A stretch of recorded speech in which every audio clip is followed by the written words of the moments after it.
Easily one of the most successful aspects of all of modern Star Trek has been the character of Captain Pike, played by the excellent Anson Mount on Star Trek Discovery's second season. And I mean, it's hard not to see why. I mean, have you looked at this dude for more than a second? He oozes charisma out of literally every single pore. Why didn't we think of that, Connolly? Huh? Think of all the syllables that gave their lives. I love you, Captain Pike. Never change until, you know, you kind of get blown up. Captain! But in all seriousness, Anson Mount's Captain Pike, for many reasons, represents everything we Trekkies love about Star Trek. A commanding figure who knows how to encourage diverse conversations, opens himself up to new possibilities and ideas around him even when they're not his own, and knows how to be humble, but also when to take charge, and generally just stands up for humanity at its best. In fact, I've done an entire video analyzing Captain Pike's command style and why he is absolutely amazing. And it's still one of the most viewed videos on my channel that, you know, I make no money for because CBS copyright claimed it, so what are you gonna do about it? But I think the fact that it is my most watched video on this channel speaks to how much Captain Pike just means to all of us and what he says about Star Trek. In fact, Captain Pike is so dang amazing, he, along with Ethan Peck's Spock and Rebecca Remain's #1, are getting their own spin-off, Star Trek Strange New Worlds, which, oh my god, I am so excited for it. I need this show right now. I need it in my veins. Excuse me. And the only thing I'll say about that show right now is that I really, really hope that we get to keep Anson Mount's quarantine beard that he had in that announcement video. I really just want that beard in the show so badly. And it's a show which promises to be a return to the classic style of episodic Star Trek storylines that everyone has been wanting. But what if I were to tell you that Captain Pike, easily one of Star Trek's most popular captains, actually is similar to perhaps Star Trek's least popular, or at the very least most forgotten, captain in the entire franchise, one Jonathan Archer from Star Trek Enterprise. It's been a long road, getting from there to here. It's been a long time, but my time is finally here.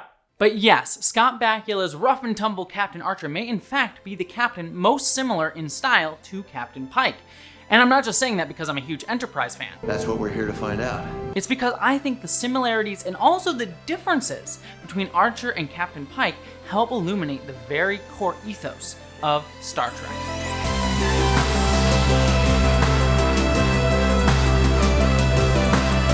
First and foremost, I think Captain Pike and Archer are perhaps the most approachable and friendly captains in all of Star Trek. Captain Kirk, Picard, Sisko, Janeway, and Lorca were all known for keeping a professional distance from their crews, often only maintaining a few close but revealing relationships with only one or two members of the crew, like the Kirk-Spock-McCoy relationship, or Janeway and Tuvok, or Lorca and that girl from Battlestar Galactica. I assume they had a very close relationship. Snug as a bug in a rug. But Captain Pike and Archer are captains both known for making themselves as close to their crewmates as possible. On the NX-01 Enterprise, Captain Archer often went out of his way to make his crew feel like his friends. Instead of eating alone in his ready room like Picard sipping tea or Janeway sipping her coffee, he has regular sit-down dinners with his crew, inviting different members every single time. He actively tried to learn about his crew's backstory and history, to learn what makes them tick and why they wanted to be out in the great vastness of space as explorers. Even lowly ensigns like Travis were allowed to join in on Archer's meals. But back on Discovery, Pike would also often refer to his crew in casual ways, often foregoing the military structure that most Starfleet captains adhered to. So, what should we do? How about we marry some folks, even if they're not that into each other? When we're first introduced to Pike, the first thing he does is share his faults and foibles, and opens himself up to his new crew on the Discovery. Ah, that big red F. That was my failing grade in astrophysics at the Academy. Even more so, he changes Lorca's very distanced ready room in order to allow his crew a chance to sit down, chat, and openly talk with him. He even allows his crew to have dissent and discussions on his bridge, and also, again, forgoes military structure a lot of the time. And skip your ranks, they don't matter. This feeling of casual openness from both captains allowed them to create an atmosphere where everyone on the ship felt comfortable being themselves, to feel like they were individuals, not just cogs in a militaristic machine. And this is, again, core to the principles of Star Trek, the idea of diversity, of accepting individuality and others for who they are. And by doing so, it enables each person to have their own unique perspective and opinion, to bring forth their own ideas to the table, and allowing those different ideas from different people to clash and collide, often creating ideas that were greater than the sum of their parts. And again, this isn't to say other captains didn't do this, but many times under both Captain Pike and Archer, the fact that the crew felt comfortable expressing their own unique points of view, even under pressure, allowed the ships to be saved at the last moment. Compare this with someone like Janeway, who often had the final say and often combated with a lot of her crew because they had different ideas than she did. And sometimes Janeway got things wrong. I'm looking at you two, Vix. And also the caretaker array, and a lot of decisions that Janeway made. Moving on though, both Pike and Archer also deeply cared about the small things when it came to their crew. Captain Archer, in one episode for example, asks Hoshi to do whatever she can to try and figure out what Malcolm Reed's favorite food is. Archer does this because he knows Reed is an incredibly reserved and closed-off individual who doesn't always open up, and Archer wants to let Reed know that he is seen and heard. Similarly, Pike notices when Michael Burnham feels shaken or upset.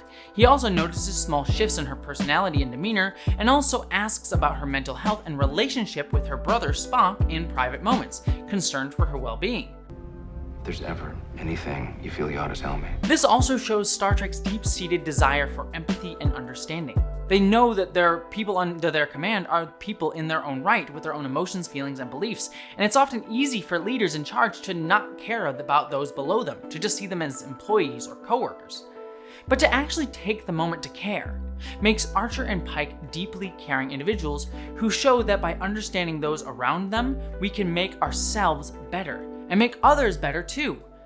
Archer and Pike's empathy actually allows the people under them to feel like they can trust them. Think about Michael Burnham sharing her angel story in the second episode of Star Trek Discovery Season 2, only one episode after having seen the angel. Burnham is someone who's usually closed off and reserved, and who was also deeply betrayed by her last captain.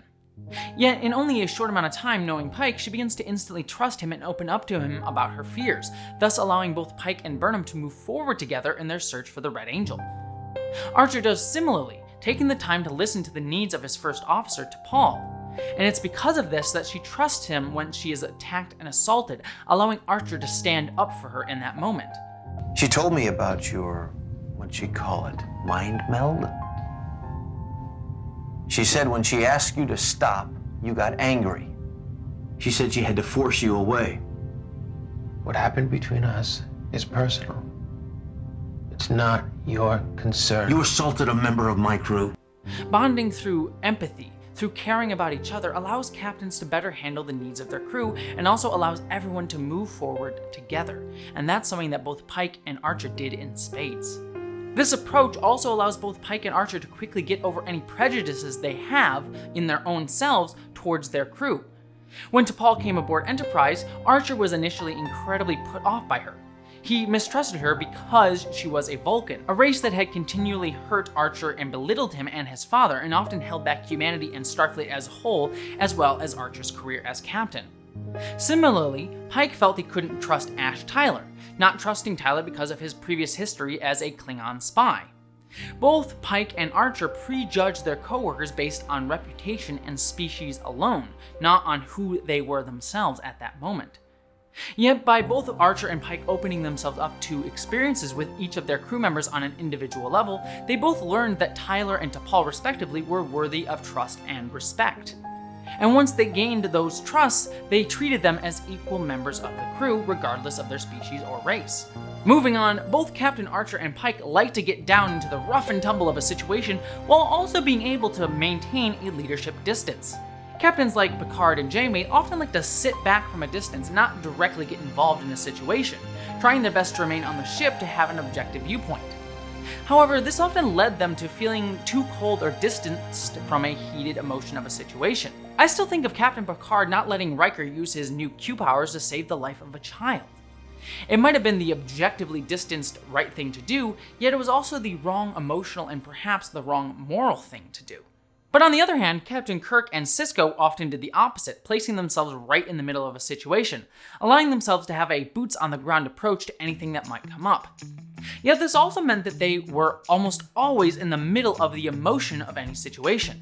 Think of that time on Star Trek Deep Space Nine where Michael Eddington betrayed Captain Sisko by joining the Maquis.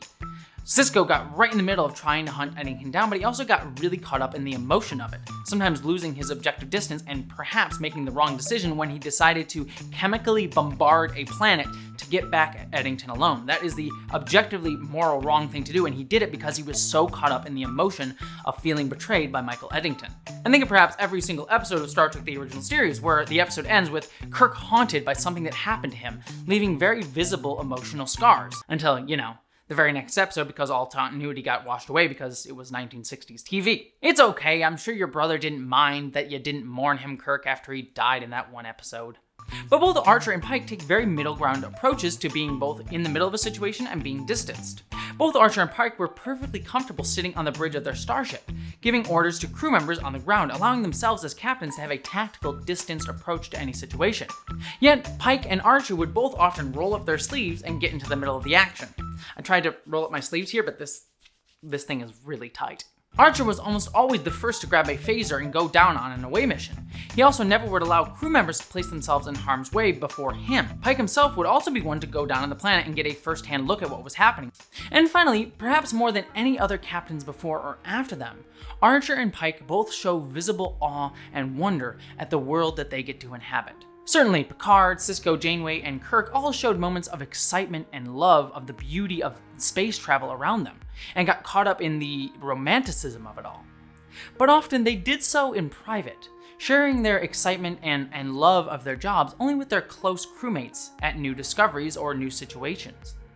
But both Archer and Pike showed their deep wonder at new discoveries right on the bridge, often asking their crew if they felt the same excitement. One of my personal favorite moments of Captain Pike is on the episode New Eden, when a New Eden colonist asks Pike if he flies among the stars.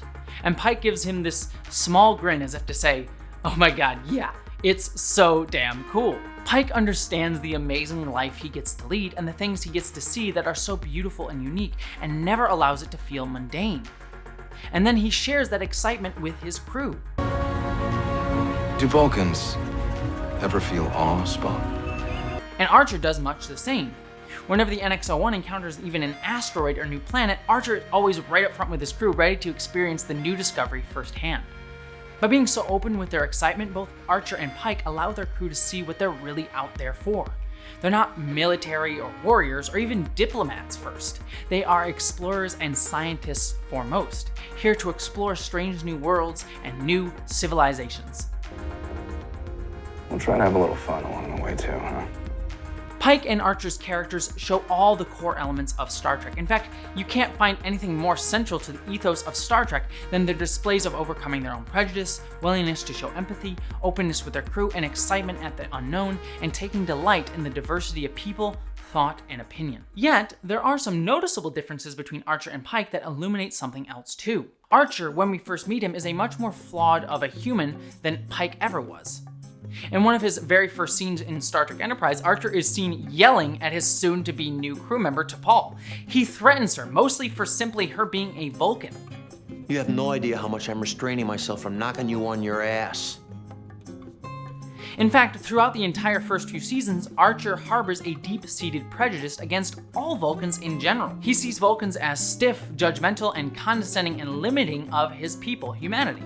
And certainly, he is able to overcome that in many cases, but it's often because those specific Vulcans he meets overcomes or eschews what he sees as flaws within their race. As soon as Archer sees a Vulcan who is in concordance with how he views their race as a whole, for Archer it isn't just an individual being frustrating, it's emblematic of the entirety of Vulcans as a race. This is often how racism and prejudice works, seeing negative traits as core to a group, not just an individual. And the good ones are people of that race who overcome those traits. And it causes someone to not see both the positives and negatives of certain values within a culture, like the Vulcan's adherence to lack of emotion. He makes a ton of mistakes also as captain and is also initially obstinate in not wanting to make amends, not always immediately understanding that the issue might have been his own fault.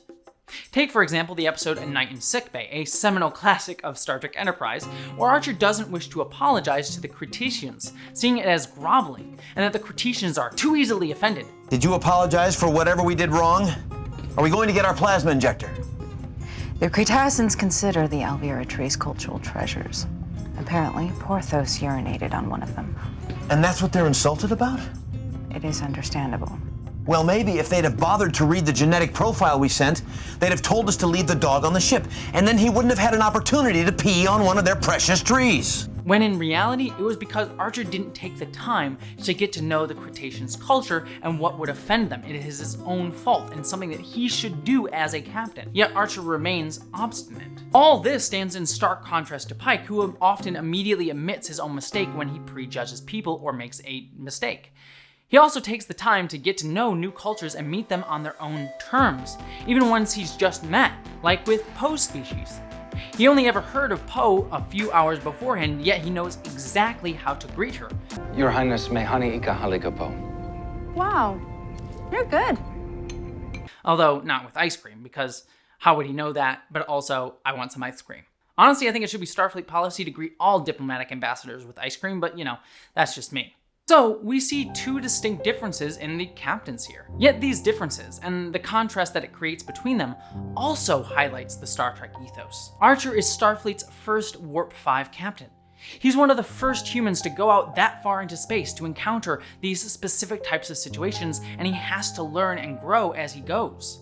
And he does so wonderfully. In A Night in Sickbay, Archer ultimately overcomes his obstinance and decides to go back to the Cretaceous homeworld and take part in what for him is an embarrassing ritual in order to apologize. And by the end of the series, Star Trek Enterprise, Archer has mostly overcome and even accepted Vulcan culture. Vulcan? What the heck is a Vulcan? I like that word actually though. He even helps to preserve some of Vulcan's most treasured learnings in the form of Surak's teachings. Compare this Archer with the Archer who yelled and complained about Vulcans nearly every single episode in the first couple seasons of the show. Captain Pike, on the other hand, is part of a Starfleet 100 years later, a Starfleet that has learned much from its past mistakes, and has been part of the interstellar community for decades. Captain Pike has the benefit of knowing humanity's prior issues, and has the chance to learn from his ancestors like Archer before him. Star Trek has always been a series about showing humanity at our best, yet both Archer and Pike take two different approaches to that. Archer shows us a much more flawed humanity closer to who we are today. People who are quick to judge, who make mistakes, and aren't always quick to self-reflect on where they went wrong. If I'm gonna pull this off, there are a few things I need to leave behind. Things like preconceptions, holding grudges. Yet Archer also shows us a path forward, that humanity can still learn to grow even if we make mistakes, that we can make ourselves better. That if we challenge ourselves, we can make a better humanity if we just try to reflect inwards and push ourselves to be better than who we were. We can't be afraid of the wind, Ensign. Pike himself is the result of all that effort. He is the humanity we strive to be, the better type of person that we all could be once we've done the hard work that Archer had done to get there. Archer and Pike both reflect the best of Star Trek and the best of humanity in their own respective eras. They were both caring, kind, thoughtful men who pushed humanity forward in different ways. The flaws within Archer shows us that when we fall, we can make ourselves better and pick ourselves up. And Pike shows us what we are all working towards, the type of person we all can be, if we just learn to be better. You believe in service, sacrifice, compassion, and love.